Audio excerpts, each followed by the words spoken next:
Bismillahirrahmanirrahim. Assalamualaikum warahmatullahi wabarakatuh.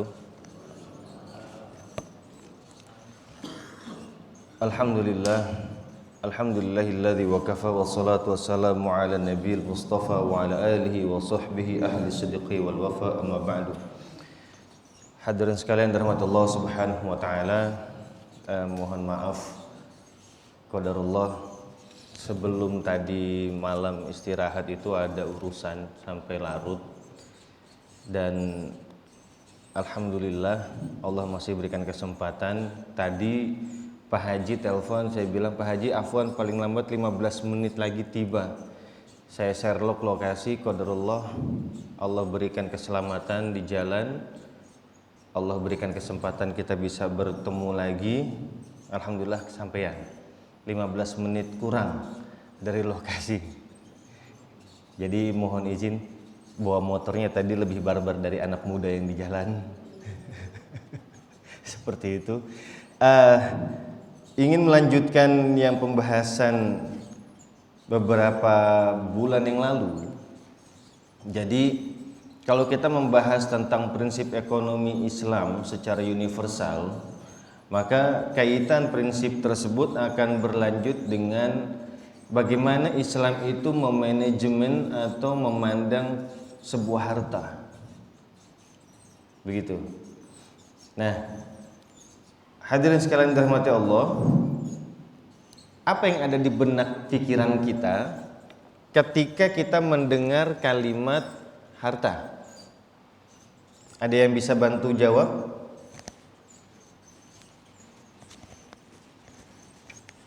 Apa yang termasuk kategori harta yang ada di pikiran kita, di Bapak Ibu sekalian, di ayah bundaku? Aduh, apa ya? Yang kita miliki? Rumah?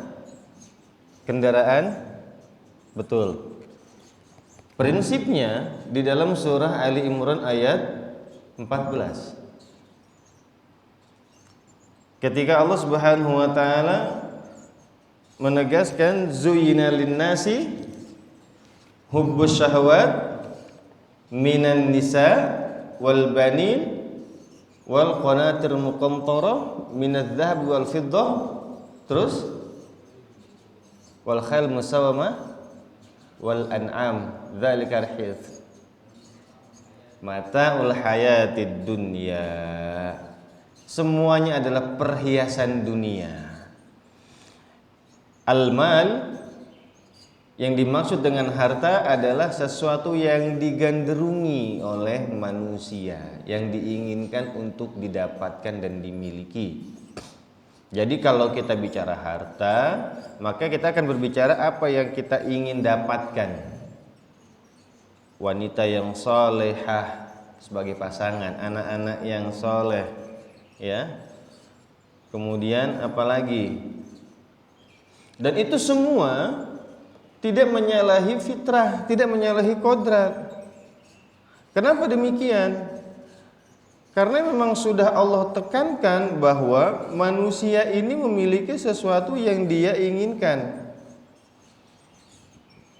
sesuatu yang dia mau punya, begitu.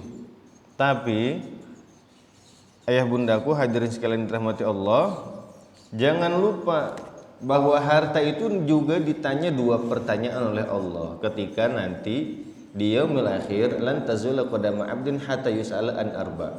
Satu item dua pertanyaan, min aina kasabahu wa fi ma anfaqahu. Untuk apa dan dari mana? Begitu. Nah, pertanyaan berikutnya adalah, oke, kalau begitu kita akan memiliki batasan. Kita memiliki koridor mana yang harus kita ambil harta tersebut, boleh kita ambil, mana yang tidak boleh. Berarti ada batasan halal dan haram. Sepakat ya? Ada batasan halal dan haram. Baik, kemudian itu cara mendapatinya. Untuk mengeluarkannya bagaimana? Dibatasi juga dengan apa? Manfaat dan tidak ada manfaat, berkah dan tidak berkah. Contoh misalnya nanti 3 bulan lagi kurang dari 100 hari bulan Ramadan. Ya. Ayah bundaku ini kalau belanja bulan Ramadan belanjanya lebih banyak apa lebih sedikit? Contoh. Ini contoh Pak Haji. Ya. Belanjanya 100.000, ternyata yang dimakan cuma 5.000. Mubazir enggak? Ini contoh. Walaupun saya dapetinnya halal, naam halal, iya. Tapi untuk mengeluarkannya dilihat ada manfaat atau tidak. Begitu. Nah, kemudian selanjutnya hadirin sekalian, dalam mendapatkan harta tersebut kita akan dibatasi dalam koridor halal dan haram. Kalau yang halal sudah jelas, apa saja boleh. Caranya, barangnya, apa saja boleh didapatkan, ya. Kalau halal.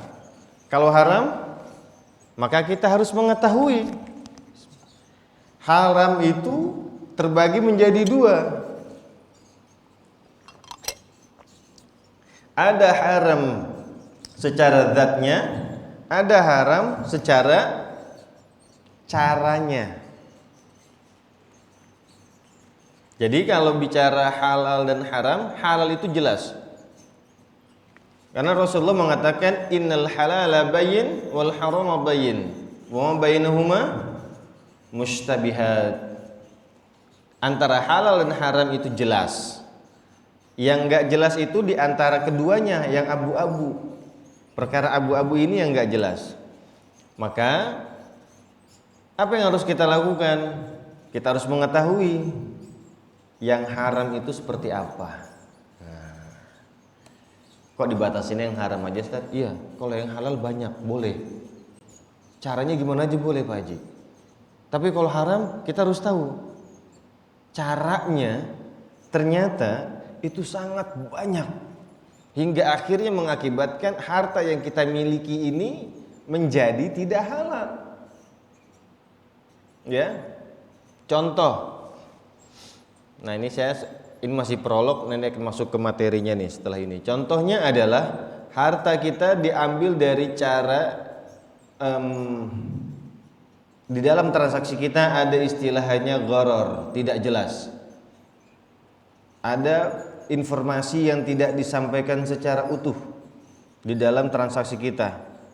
Ada namanya tadlis, penipuan. Gimana kita menipu konsumen untuk membeli barang kita.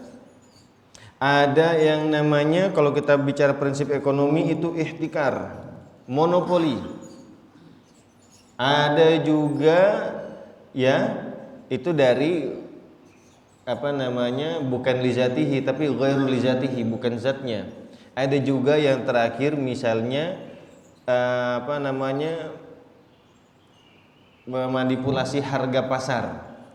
Seperti itu sama. Nah, itu dari sisi transaksi.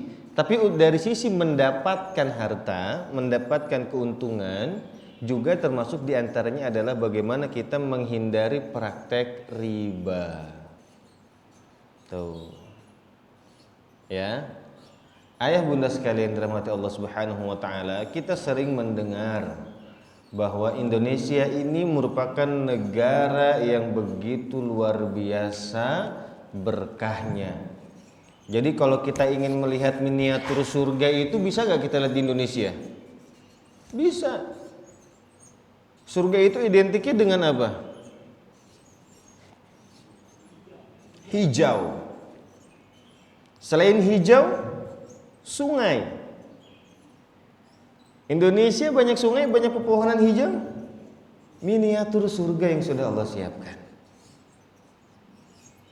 Jannatu adnin tajri min tahtihal anhar. Di bawahnya terdapat sungai-sungai yang mengalir. Miniatur surga. Di dunia ini Allah sudah kasih miniatur surga. Indonesia salah satunya. Tapi pertanyaannya adalah kenapa kita sering mendapati apa yang kita lakukan ini kok nggak ada berkahnya ya, kita akan mulai masuk ke materi tentang riba. Kenapa? Sebabnya ayah bundaku, yang paling dominan tadi sudah disebutkan oleh guru kita sebelumnya, melalaikan sholat. Sholat bagian dari zikrullah.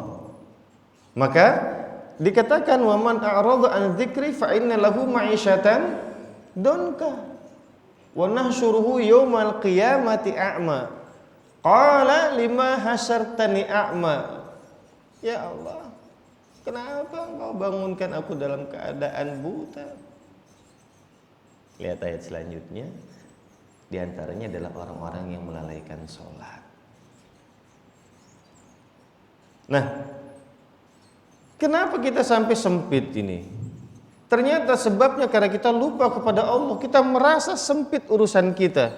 Ada kekhawatiran, ada ketakutan. Padahal Allah Subhanahu wa taala di dalam hadis qudsi, Rasulullah sallallahu alaihi wasallam mengatakan ana 'inda dhanni 'abdi bi. Kita ini berdasarkan prasangka kita. Kita sering mendengar ada nasihat dari ulama mengatakan afkaruka aqdaru, pikiranmu itu takdirmu. Apa yang kita fikirkan akan menjadi takdir kita. Sehingga hadirin sekalian dirahmati Allah, ketika kita menginginkan kebaikan, maka yang pertama kali kita lakukan adalah bagaimana kita memperbanyak apa? Zikrullah, ingat kepada Allah Subhanahu wa taala. Itu dulu pertama. Basicnya yang harus kita tekankan. Kemudian selanjutnya apa yang harus kita lakukan? Ternyata kita berusaha untuk menghindari sebab-sebab harta haram tersebut didapatkan. Kok bisa? Iya. Kita berusaha menghindari dari yang namanya harta haram. Dari mana harta tersebut didapatkan? Karena Nabi SAW mengatakan, la yati 'alan nasi zamanun la yubalil mar'u bima akhadhal mal amin halalin amin haramin. Akan datang pada suatu zaman, suatu masa di mana manusia tersebut tidak lagi peduli dari mana harta tersebut dia dapatkan. Apakah dengan cara yang halal ataukah dengan cara yang haram? Sekarang banyak kayak gitu. Orang sudah mulai enggak peduli dari mana harta tersebut dia dapati. Ada yang seperti itu enggak, Pak? Banyak atau dikit? Banyak gak, Bun? Banyak. Maka apa yang harus kita lakukan? Kita harus mengetahui, memilah harta halal haram, dan juga harus memperkuat keyakinan kita. Kemudian Rasulullah SAW juga mengatakan, "Tsumma dzakara ar-rajula yutilu safara as'atha aghbara yamuddu yadayhi ila as-sama'i ya Rabbi ya Rabb. Wa mat'amuhu haram, wa mashrabuhu haram, wa malbasuhu haram, wa ghudiya bil haram, fa anna yustajabu lidzalik." Kata Nabi, suatu hari ada seorang pemuda yang melakukan perjalanan safar. Bapak, Ibu, waktu mustajab untuk berdoa itu kapan? Waktu mustajab yang doa akan dikabulkan kapan? Salah satunya waktu perjalanan, waktu safar. Jadi kalau ibu ada yang mau berangkat umroh, di perjalanan menuju umroh itu waktu mustajab untuk berdoa. Manfaatkan momennya. Ya. Nah, ternyata ketika mengadahkan tangan, dia katakan ya Rob, ya Rob, ya Rob. Apa lagi? Dia minta doa sama Allah. Tapi kata Nabi, tuh, itu doa orang nggak bakal diijabah tuh. Lihat tuh. Kenapa aku nggak bisa? Padahal dia melakukan sebuah perjalanan, dia safar, tapi doanya nggak dikabulin. Kenapa? Ya, makanannya dari harta haram, minumannya dari harta haram, pakaiannya didapati dari harta haram, ya. Kemudian apa lagi? Dan semua yang dikenyangkan untuk dirinya dari harta yang haram. Maka kata Nabi, fa anna yustajabu lidzalik. Bagaimana mungkin doanya akan dikabulkan oleh Allah Subhanahu wa taala? Ternyata salah satu praktek yang mendominasi praktek kita adalah dengan cara riba. Dengan cara riba. Kenapa sih mengatakan seperti itu? Karena orang-orang yang bertransaksi dengan riba, dia akan selalu mengatakan pertama kali bahwa riba ini menguntungkan. Riba ini apa? Menguntungkan. Contoh prakteknya orang berhutang 1 juta disuruh balikin 1.500.000. Untung nggak, Pak? Untung nggak? Kelihatan untung.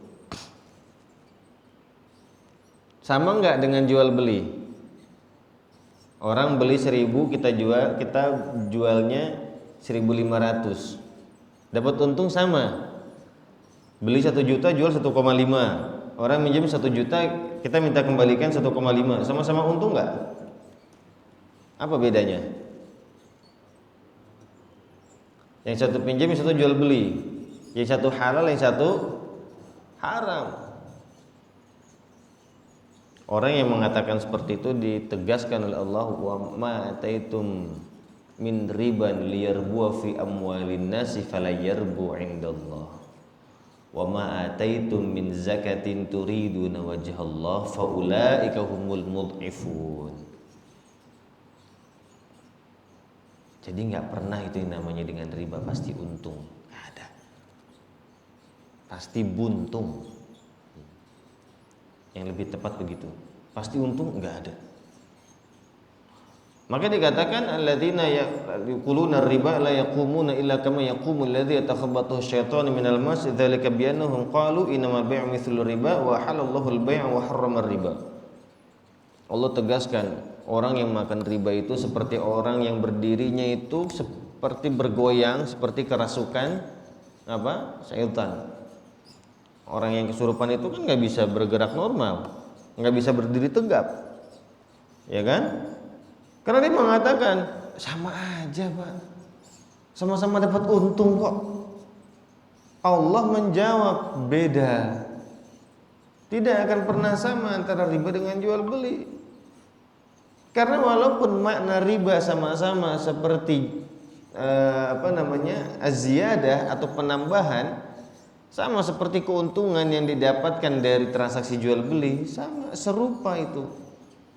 Tapi apakah sama? Tidak. Sesungguhnya berbeda. Seperti itu. Maka apa maknanya riba? Ada yang tahu di sini? Kalau kita bicara tentang riba, Bapak pasti sering mendengar kan ya? Bahkan tahun 2000 tahun berapa fatwa haram riba? 2000 berapa? Ada yang ingat?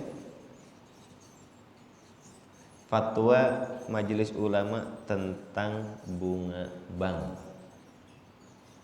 tahun 2004.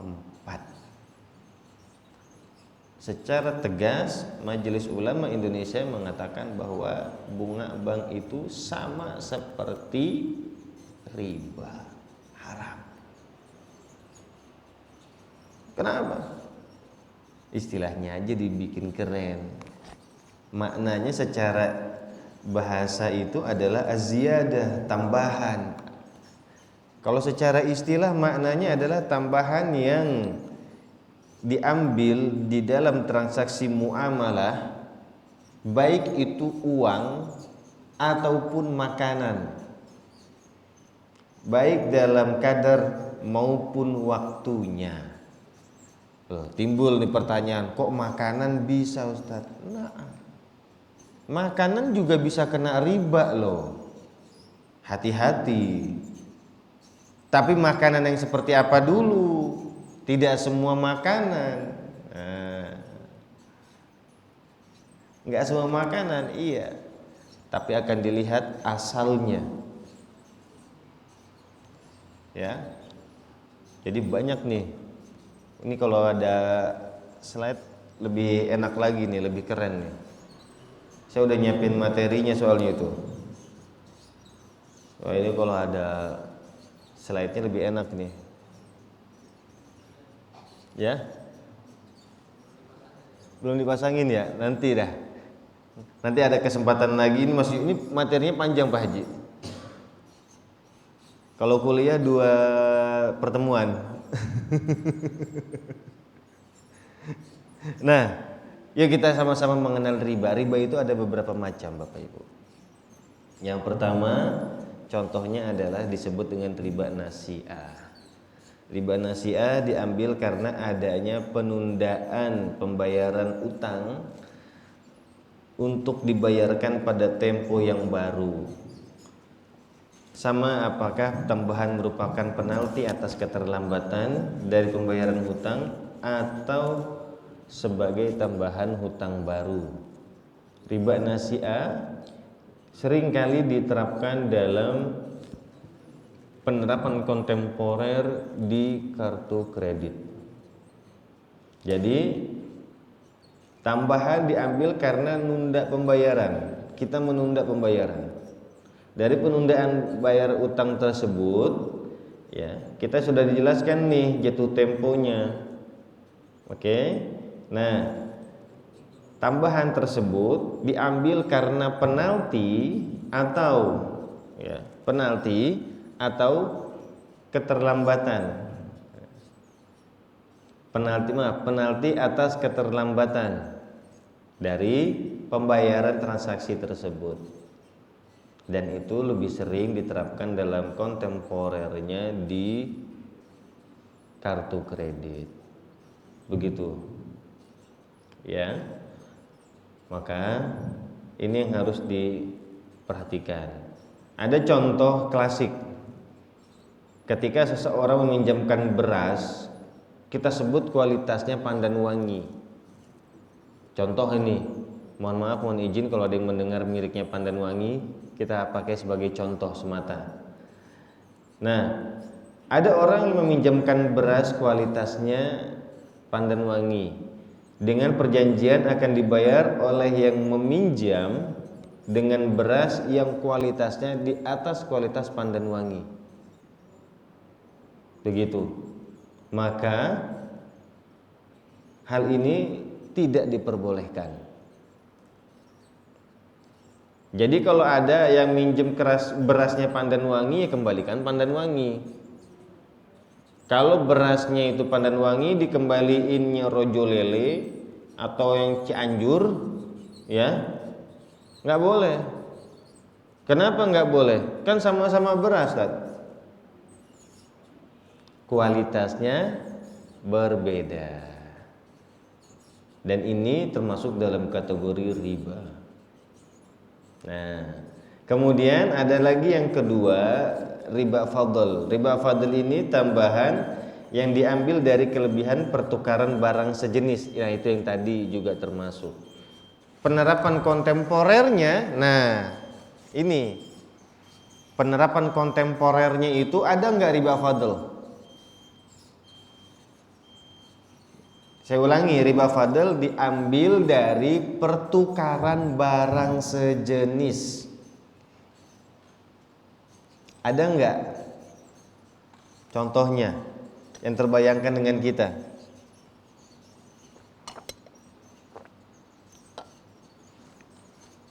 Sepuluh menit lagi boleh Pak Haji? Boleh ya? Apa mau lanjut sampai jam 6? Jangan. Kelewat banyak nanti waktu syuruknya. Gimana? Tahu transaksi riba fadl? Ketika ayah bunda mendekati hari raya Idul Fitri, melihat adanya pertukaran uang antara uang rupiah dengan uang recehan. Nah, kayak gimana? Banyak yang di pinggir jalan kan yang begini tuh, jembreng-jembrengin. Atau kalau kita sebut inang-inang di pinggir jalan, mohon maaf ya, bukan mendiskreditkan satu, tidak gitu, tapi didominasi kebanyakan. Ya pokoknya yang di pinggir jalan itulah. Ya, baik laki-laki dan perempuan di pinggir jalan itu. Apa yang mereka siapkan di situ? Uang receh. Pernah ada yang coba transaksi nggak dengan mereka? Oh nggak mau, saya matet langsung nuker ke bank. Bagus. Kalau nuker di bank bagus. Nuker 1 juta, datanya 1 juta. Nuker 5 juta itu 5.000 segepok itu. 10 gepok maksudnya kan, 1 gepoknya 500.000 itu. Murni. Tapi kalau yang seperti itu, pernah ada murid saya dulu waktu mahasiswa saya, dia sengaja nuker. Pak, saya mah iseng pengen nuker, penasaran. Terus berapa duit lu dapat? Saya kata gitu. Kagak ada 10 lembar. Jadi kalau nukernya 1 juta, yang ada itu cuma 990.000 misalnya.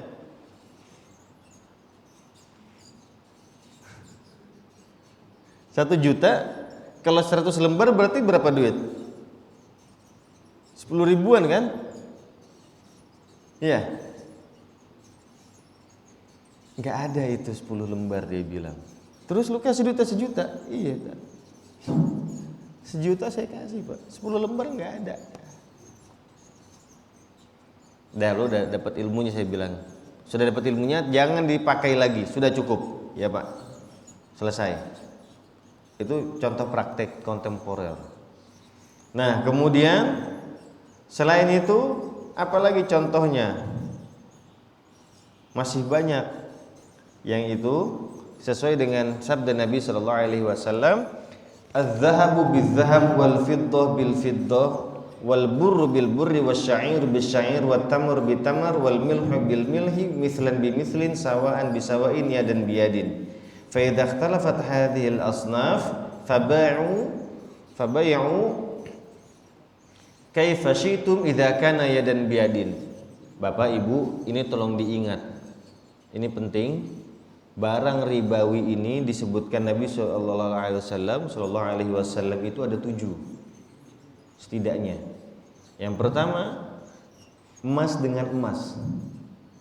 Az-zahabu bil-zahab, emas dengan emas. Perak dengan perak, wal fiddah bil fiddah. Kemudian wal burru bil burri, gandum dengan gandum, wasya'ir bis sya'ir. Syair itu apa ya Pak Haji? Kalau di makanan kita ini bentuknya. Syair itu seperti kayak apa? Biji-bijian gitu ya. Biji makanan pokok itu, biji-bijian syair itu. Kemudian at-tamr bitamar, kurma dengan kurma. Wal milhu bil milh, apa namanya? Garam dengan garam. Kata Nabi sallallahu alaihi wasallam 1 2 3 4 5 6. Kata Nabi, kalau ingin terjadi transaksi pertukaran di antara barang-barang tersebut, maka yang harus dilakukan adalah yadan biyadin, mislan bimislin, setara beratnya, sawaan bisawain, sama kualitasnya, ya, sejenis, setara, dan yadan biyadin, itu kontan, nggak boleh ditunda, nggak boleh ada penundaan waktu. Kalau kata Nabi, fa idza ikhtalafat hadhil asnaf, kalau berbeda antara golongannya, jenisnya yang berbeda, maka kata Nabi, juallah sesuka hatimu jika dilakukan dengan kontan. Fabi'u kaifa syi'tum idza kana yadan biyadin. Jual berarti apa? Saya saat ini punya beras kualitasnya yang apa? Pandan wangi. Saya ingin makan kurma, boleh enggak? Boleh. Saya punya beras, tapi lagi pengen makan kurma. Gimana cara nukernya? Boleh enggak? Boleh. Jual beli. Kurma lu, bahasa kasar ini kalau kita Jakarta bilang, kurma lu gue beli deh, pakai beras. Mau enggak? Kalau dulu mungkin bahasanya seperti itu. Kalau sekarang kita transaksinya dengan uang. Begitu Pak. Ya. Kemudian kaitannya dengan emas pun juga sama. Siapa di sini yang pernah melakukan transaksi nukerin emas, tukar menukar emas? Atau mungkin di antara ibunda ini ada yang tertarik dengan perhiasan sebelahnya mungkin? Akhirnya saling tertarik antara ya gelang sama gelang, cincin sama cincin gitu ya, terus tukeran. Boleh nggak? Boleh nggak kayak begitu? Nggak boleh atuh. Jangan ya. Yang satu berasnya 20 mau beras deui gitu. Yang satu emasnya 22 karat. Beratnya 20 gram. Yang satu 24 karat. Beratnya cuma 18 gram. Boleh nggak tukeran? Sama-sama emas. Boleh tak Bu? Tak boleh Bu. Kalau ibu mau jual dulu itu yang 22 karat 20 gramnya, beli yang 24 karat 18 gram. Begitu. Jadi nggak boleh tukeran emas. Terus pasti ada pertanyaan, Tat, kalau ada yang ngutang emas dulu nih. Nah, sebelum ada yang nanya saya jawab dulu. Ngutangnya emas tapi 10 tahun yang lalu, baru bisa bayarnya sekarang. Harga emas 10 tahun lalu sama sekarang beda. Boleh nggak bayarnya dengan harga yang tahun lalu tapi konversinya dengan uang sekarang? Boleh nggak? Jadi saya dulu yang nanya ke Bapak Ibu nih daripada saya yang ditanya. Nggak boleh. Ya, antisipasi pertanyaan nih. Jadi kalau transaksi hutang piutangnya itu dengan emas, maka kembalikanlah ia dengan emas. Tat, harganya kan beda antara tahun sekarang dengan 10 tahun yang lalu. Nah itu sudah tahu berbeda kan? Harga 10 tahun misalnya 500.000 per gramnya, sekarang 1.100.000 sekian per gramnya. 10 gram, berarti kalau 500.000 kali 10 berapa? 5 juta. Kalau sekarang 1.100.000 balikinnya harus 11 juta. Sama-sama angkanya nilai dari 10 gram. Pengennya dibalikin 5 juta nilai yang tahun 10 tahun sebelumnya. Boleh nggak? Nggak boleh. Balikinnya lagi dengan emas. Gitu ya. Nah, kemudian yang ketiga, ada itu namanya riba iyad, karena terjadi penundaan barang pembayaran sama. Riba yang disebabkan karena penundaan pembayaran dalam pertukaran barang, nuker barang, kemudian bayarnya telat. Dengan kata lain, kedua belah pihak yang melakukan pertukaran uang atau barang telah berpisah dari tempat akad sebelum diadakan serah terima. Hal ini seringkali juga terjadi dalam transaksi pertukaran mata uang asing. Seperti itu. Kan ada itu transaksi pertukaran mata uang asing, ada yang namanya apa? Ada swap, ada spot, ada forward. Yang spot yang diperbolehkan karena batas maksimum toleransinya 1 sampai 2 hari. Fatwa Dewan Syariah Nasional mengatakan seperti itu. Yang tidak boleh forward dan swap. Seperti itu. Ya. Kemudian ada juga yang tadi riba pinjam meminjam, dari riba qard, itu juga sama. Jelas sekali itu, ada orang hutang piutang pinjam 1 juta minta dibalikinnya 1.500.000 dengan syarat ketentuan waktu 10 hari.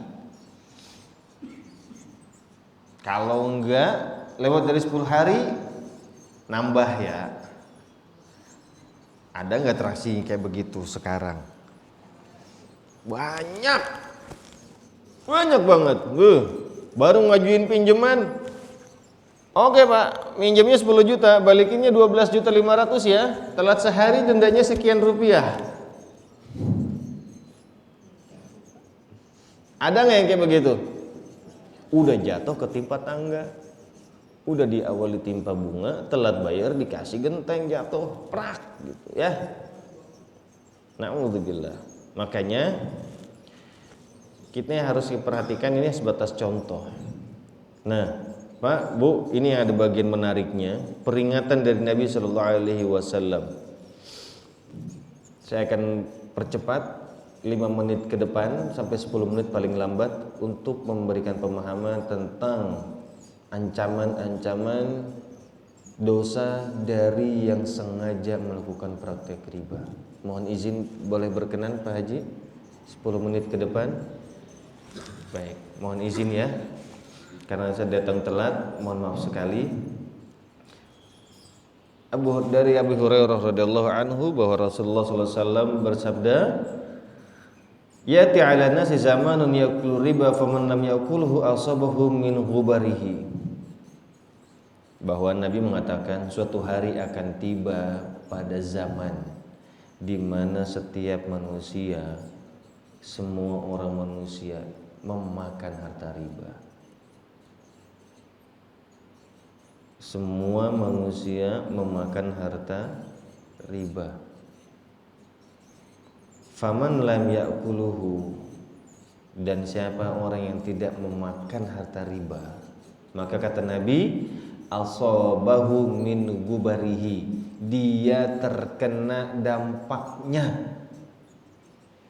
Dia enggak melakukan transaksi tapi kena efek sampingnya. Dia kena debunya. Seperti itu.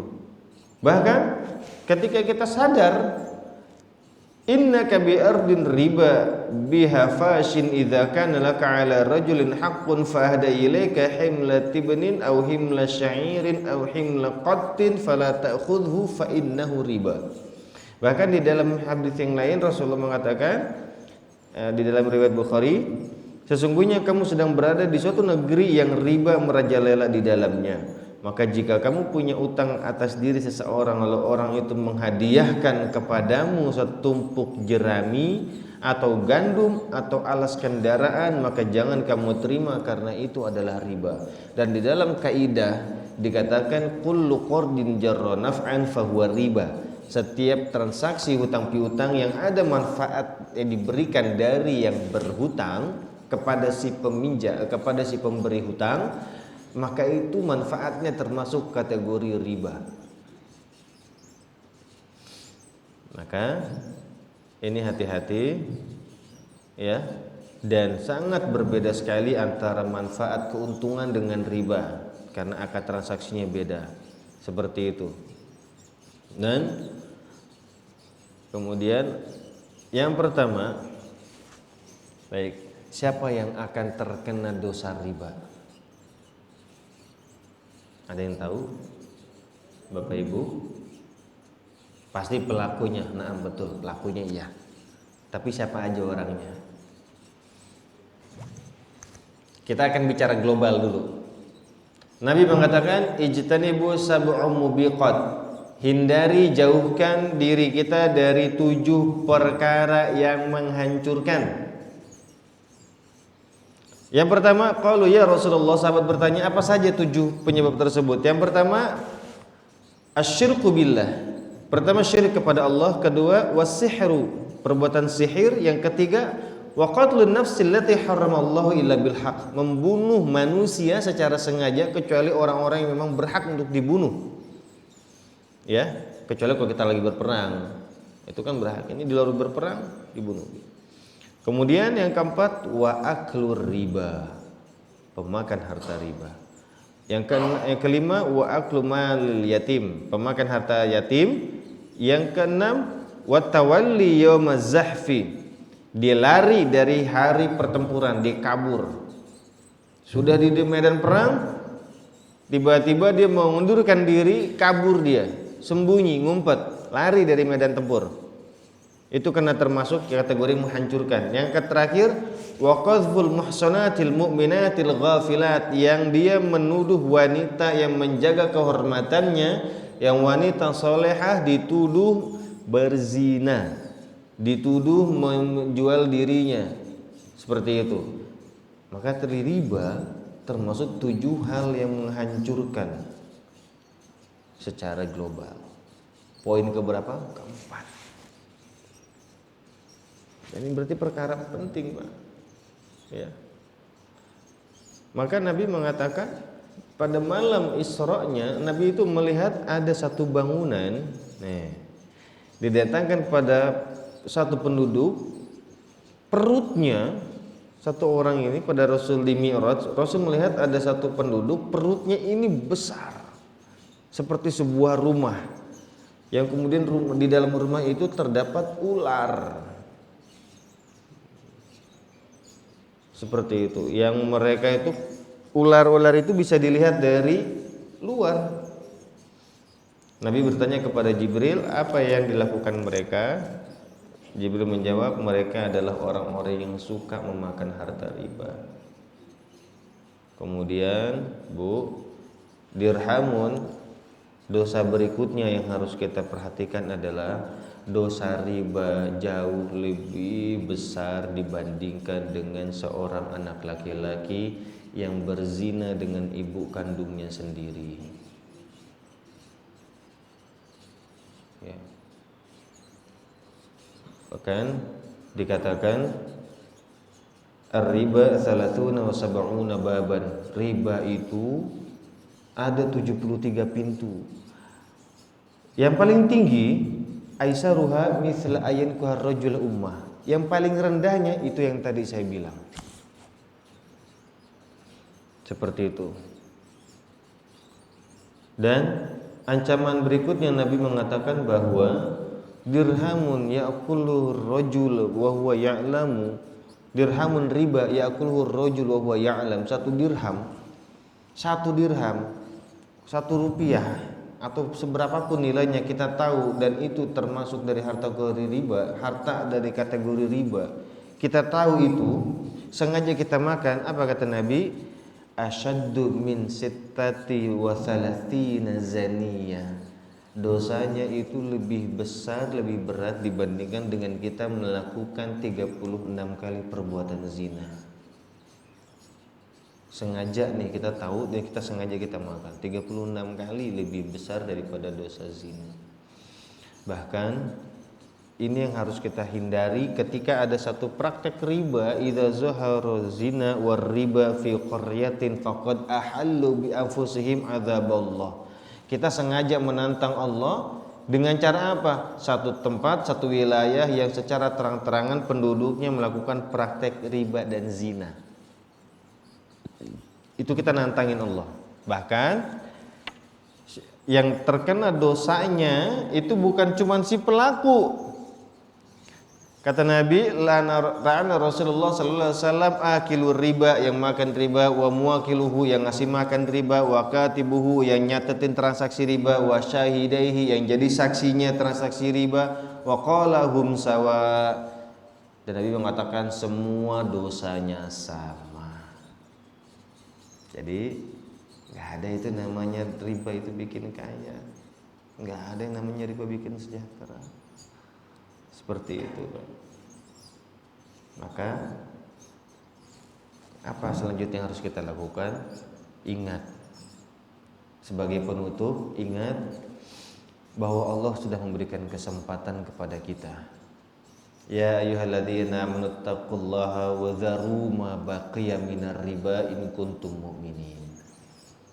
Takwalah kita kepada Allah dan hindari itu yang namanya sisa dari transaksi riba. Sisanya kita tinggalin semua. Kalau bisa kita tinggalkan, kita beralih dengan cara yang syariah, dengan cara yang menghindari praktik riba. Kita hindari itu, akad-akadnya kita perhatikan. Bagaimana kita memahami konsep rezeki, bagaimana kita memperhatikan alurnya itu apakah sudah benar atau tidak. Seperti itu. Ya, hindari transaksi tersebut. Karena kata Allah, ya ayyuhalladzina amanu taqullaha wa dharu ma baqiya minar riba in kuntum mu'minin. Fa in lam taf'alu. Kalau enggak mau, kalau kita masih ngeyel, masih bandel, fa in lam taf'alu fa'dhanu biharbin minallahi wa rasulih. Kalau masih ngeyel, ya wes, siapin dirimu, kata Allah, kita perang. Fa in lam taf'alu fa'dzanu biharbin minallahi wa rasul. Wa in tubtum falakum ru'usu amwalikum la tazlimuna wa la tuzlamun. Kalau kita bertobat maka cukup. Pokok harta kita cukup. Selesai. Maka itu ayah bunda sekalian, ini pemahaman kita secara singkat, semoga dapat mengantarkan kepada kita bahwa ketika kita melakukan sebuah transaksi, kita menginginkan harta, yang terpenting adalah bagaimana cara kita mendapatkan harta tersebut, ialah dengan cara yang halal dan baik dan benar, bukan dengan cara yang haram. Apalagi kita juga mengetahui di antara harta-harta haram tersebut ada yang zatnya dan ada juga caranya. Karena itu ini kesempatan yang sangat berbahagia sekali, sangat berkah, mudah-mudahan bermanfaat untuk kita semua. Dari saya cukupkan sekian. Ada pertanyaan mungkin satu, boleh? Waalaikumsalam warahmatullahi wabarakatuh.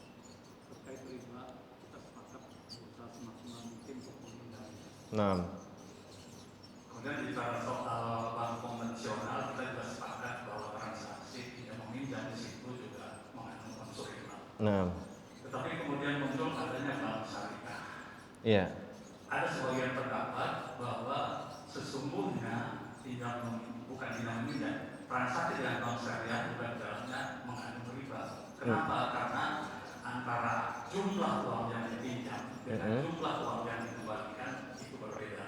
Walaupun di dalamnya ada transaksi dengan yang syariah. Nah, Itu yang pertama. Yang kedua, pemerintah kita meminjam uang ke luar negeri, ke pemerintahan di luar negeri, di mana pada saat pembayaran yang di dalamnya juga mengandung riba. ya.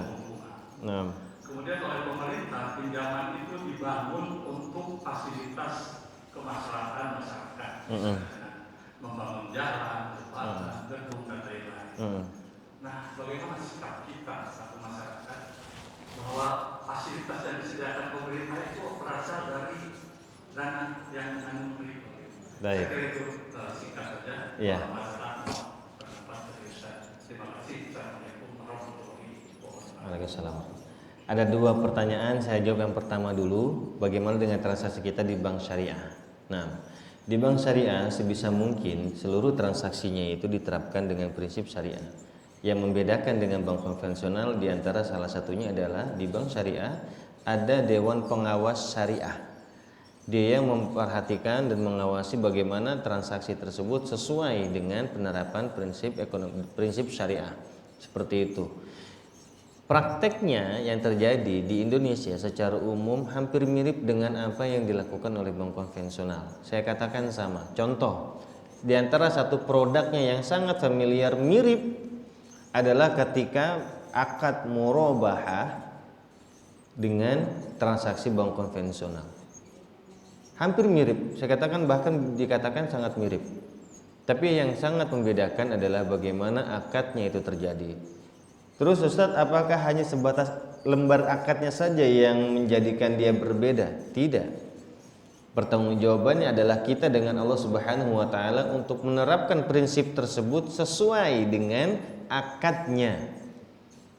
Dan ada langkah-langkah teknis yang harus dilakukan oleh pihak bank pastinya untuk mendapati bagaimana proses transaksi akad tersebut sesuai, sehingga nasabah yang bertransaksi dengan akad murabahah tidak terkena pemahaman harta tersebut, uang tersebut seperti transaksi di bank konvensional. Sama aja dong.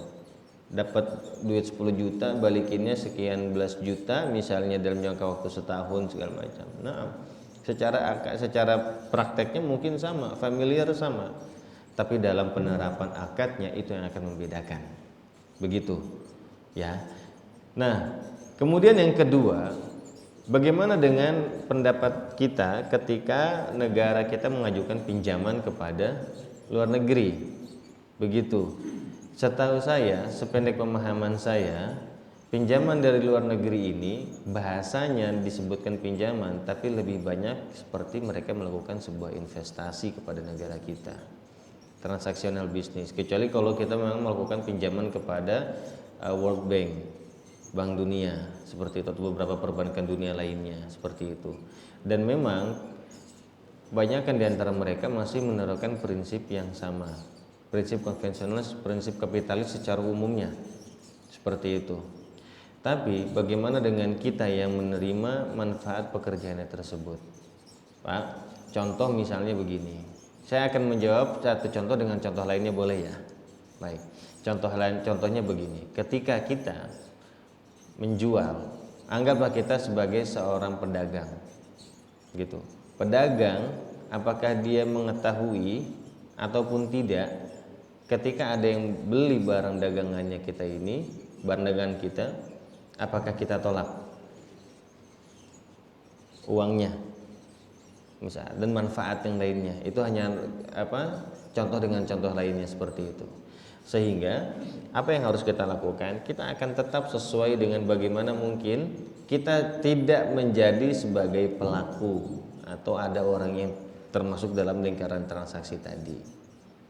Tapi efeknya seperti yang tadi sudah digambarkan Nabi, walaupun kita menghindar, kita pasti tetap akan terkena debunya, nempel debunya, gitu. Apa yang harus kita lakukan? Sikap kita sudah, kita berlepas diri kepada Allah, pastinya itu. Kita minta ampun, minta maaf kepada Allah, tobat kepada Allah kalau kita memang kita terkena dari efek tersebut. Begitu ya. Baik. Mungkin itu ya. Udah lewat waktu 20 menit, mohon izin kita akhiri pertemuan kita pagi ini dengan sama-sama membaca hamdalah dan doa kafaratul majelis. Alhamdulillahirabbil alamin. Subhanakallahumma wa bihamdika asyhadu an la ilaha illa anta astaghfiruka wa atubu ilaik. Billahi taufiq wal hidayah. Wassalamualaikum warahmatullahi wabarakatuh.